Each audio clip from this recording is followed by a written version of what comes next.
I wrote a song about it. Like the hit go. Come on now. Hello, hello, hello, hello. How are you doing? Welcome to another episode of Wrote a Song About It. Like the hit, here it go. Today, I'm going almost to the beginning of the archives, like the start of it all. So, I kind of want to crawl under the desk and never come out again, but I'm going to put this up here because I said I would. Today's song is actually one of our most loved songs from my first hip hop group that I formed in high school, or that we formed in high school. Myself, the aforementioned Corey G and my man JG all got together and formed a group, and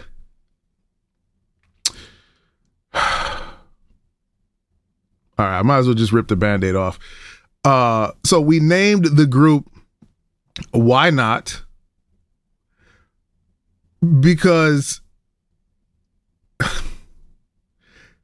I hate this so much. Because why not?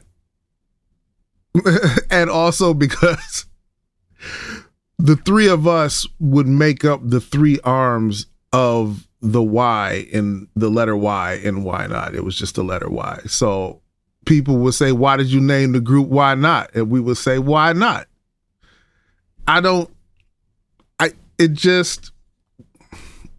We were stupid. And we would do stupid stuff. And a lot of the times we knew it was stupid and we would do it anyway, just because we got a kick out of it. And it made us laugh to suggest that people would ask us why we named the group Why Not, so that we could say why not. And we were tickled by that shit. I don't know, man. Oh my God, bro. Okay, so this had to be 19 or 20-year-old me. I'm gonna say, I might be wrong, but I'm gonna say circa 1995, when we were positive that we were just going to break into the music industry with the heat. This was also a time where I was working at a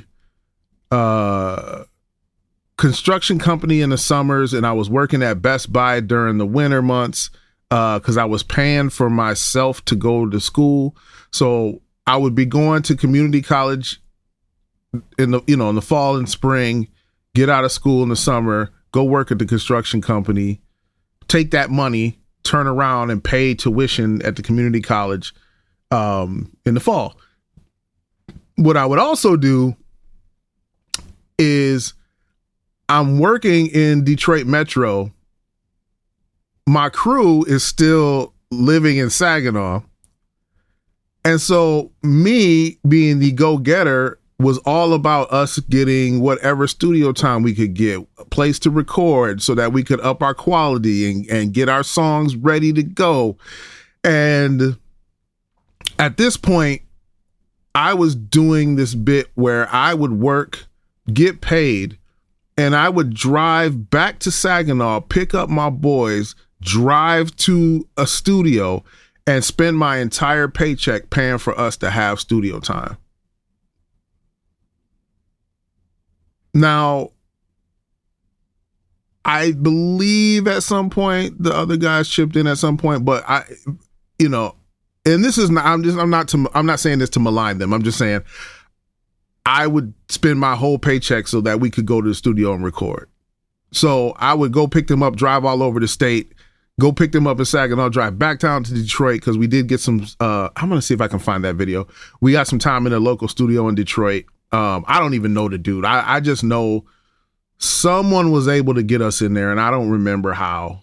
I don't remember. It escapes me at this point.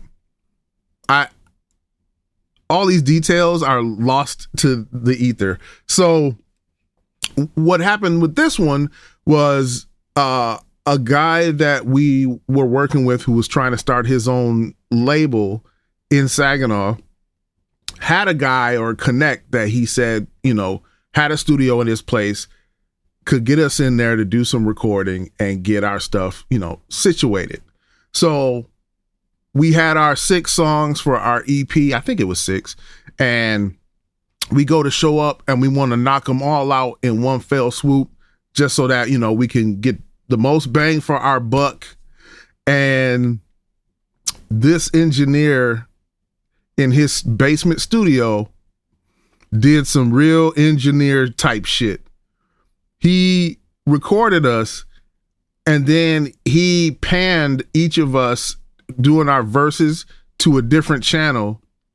Like one of us was kind of off center, one of us was hard right, the other was hard left. And then when we finished recording that day, the mixes he gave us of the songs were panned like that because in typical 90s engineer fashion, these cats try to lock you in so you can't go nowhere else but to them, and you have to come back and pay them more money to get your mix right after the fact because they didn't want to give you a semi-finished mix right off top. They want to make you come back and pay again. So the version of this song that I have was done that way. Now, this was in 1995. Fast forward to 2025, and we have a little application called NeuroMix Pro. NeuroMix Pro can now go in and separate all of the tracks. You can pull out the drums, you can pull out the bass line, you can pull out what they call the harmonics in the mid frequencies, and you can pull out the vocals and separate them all. Now, it works to varying degrees based on the mix and the quality of the audio and vice versa.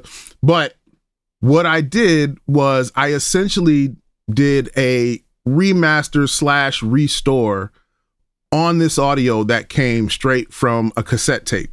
So I digitized this from a cassette tape. I've had it in my had it on my hard drive. I put it in the NeuroMix Pro, pulled everything apart, put it back into my DAW, remixed everything, adjusted the vocals, repanned everything to center. And so what you're getting is probably the cleanest version of this song that has existed in 30 years. Because it was garbage as far as the mix goes from the day it came to us. Because we working dudes, and of course, we never were able to go back to that dude. I don't remember if it was for money, but I do remember that our group had a big fight after this because, and I'm not going to name names, but one of the members wasn't there all the time, and it wasn't me. So one of them wasn't there, and most of the time that we were supposed to get together and rehearse and practice and write and make new songs and stuff, it was always a challenge to find this guy and get him there because he was out doing other stuff. He was out, chasing girls. He was out, he's out drinking, doing whatever. So was one of the things that kind of led to us kind of like ending our working relationship as a group. We were all still friends, but like after that kind of blow up after this recording session, and it wasn't immediately after this recording session, we had conversations after, because when we got the tape back, one of the members expressed some displeasure with not liking the beats and not liking how we did arrange the songs and wanting to do his verses different, all of which he could have told us in the months that we spent working on this leading up to the day we went to record. He said nothing this entire time while we spent all this time working on the stuff, arranging it, putting it together. And I love my man, but he never said anything. He waited until we went to record, where we spending money now, to then talk about, well, I don't really like the beats. You had 6 months to talk about different beats that you wanted.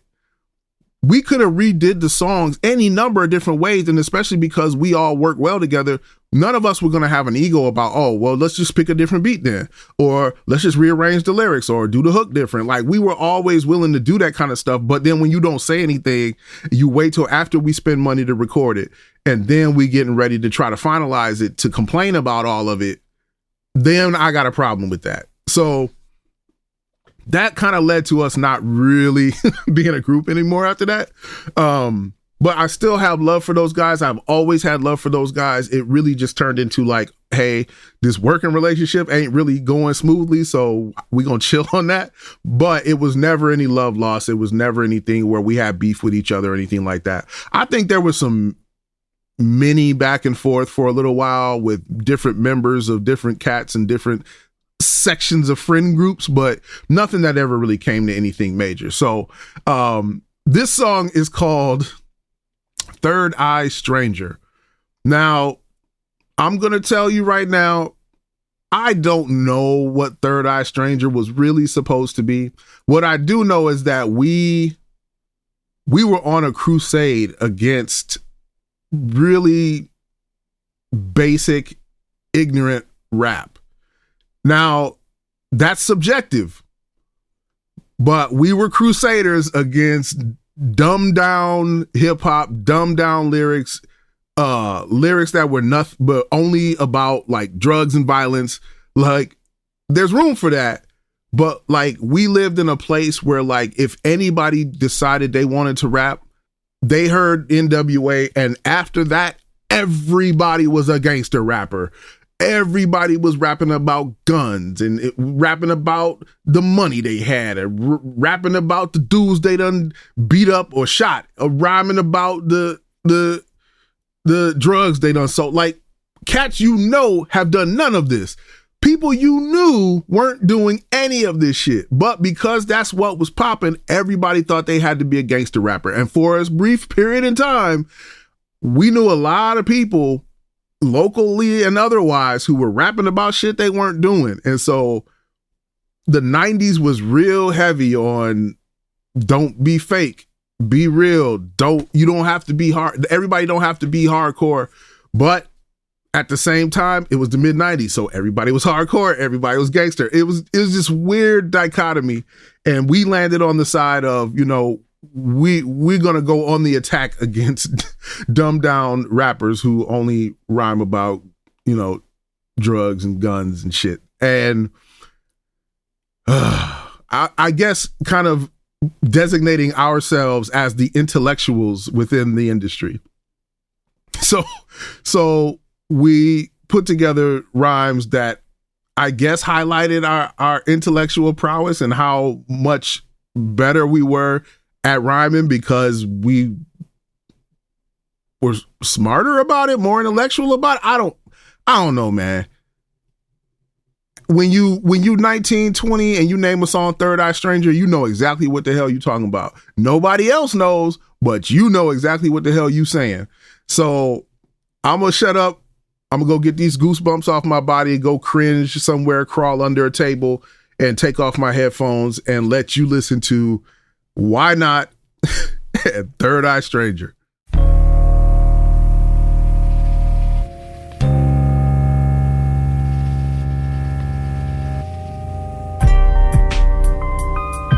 We get into your mental with verbals and flavor. Who the fuck are you? The Third Eye Stranger. We enter your center bringing havoc and Who the fuck are you?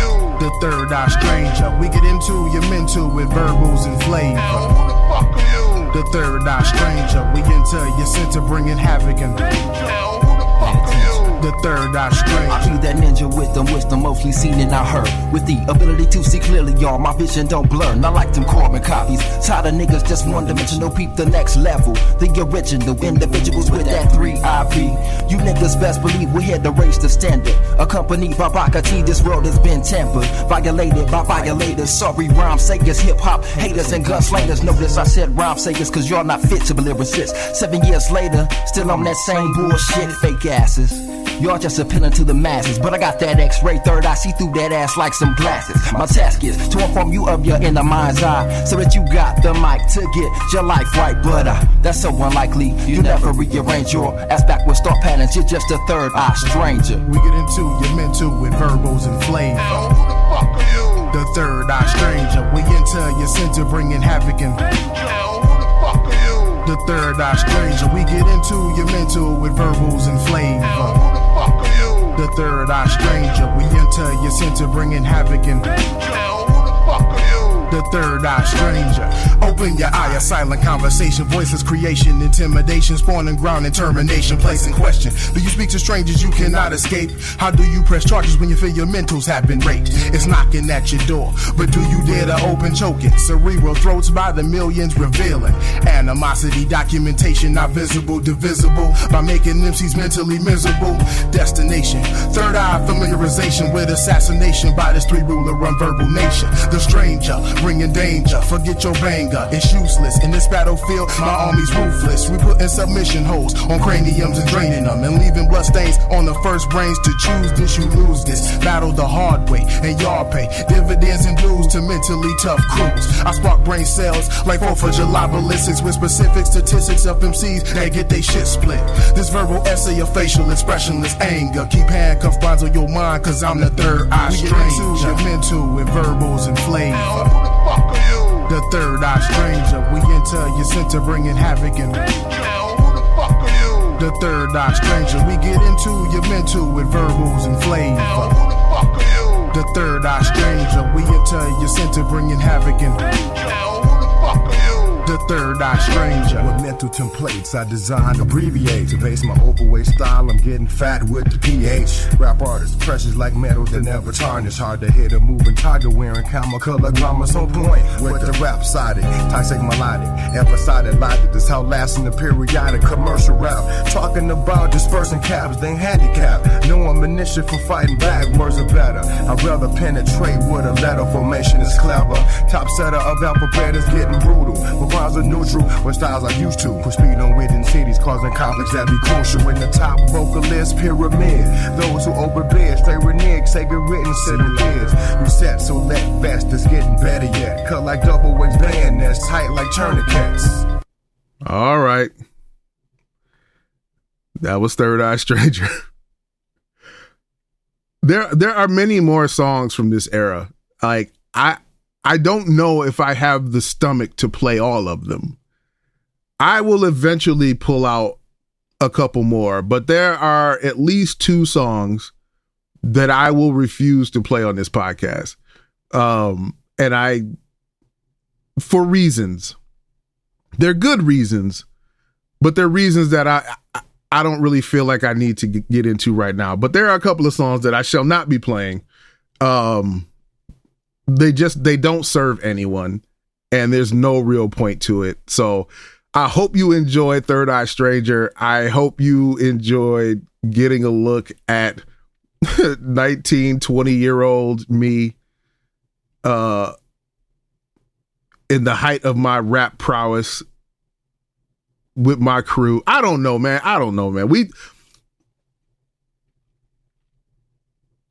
We thought we was doing something. You know what I mean? Like we thought it. Now I understand why like certain people in my circle just didn't like my music and just really didn't say they hated it, but you could tell they hated it. And that's a tough place to be, but what are you gonna do? Anyway, I'm gonna go handle my embarrassment elsewhere. Thank you for listening. Wrote a song about it. Like to hear it go. I'll catch you guys next time.